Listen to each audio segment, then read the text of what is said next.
tudo bem? E hoje eu tenho guarda-chuva que ele fecha e abre, mas tá duro de fechar e abrir aqui e faz assim até para as cores rodar, olha. Roda e roda, olha. Olha. Nossa.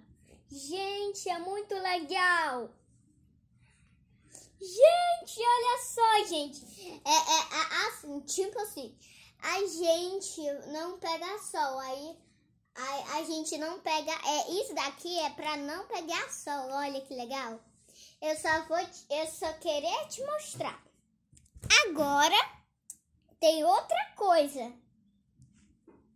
Um elefante que muda de cor. Olha só como ele muda de cor. Ele fica rosa e fica branco. Entenderam? Ele é muito bonito. Eu peguei na máquina no Salvador Shopping. E tem outro bichinho que é a foca. Ai, ai. Ai, ai, ai, ai. Agora vou tirar esse negócio aqui, né? Esse negócio aqui. Pronto, tirei o negocinho. Agora a foquinha está salva. Agora está, tá na hora da, agora chegou a vez do elefante, né? Eu acho. Isso. Pronto. Pronto, gente. Olha só. Ele é bonito.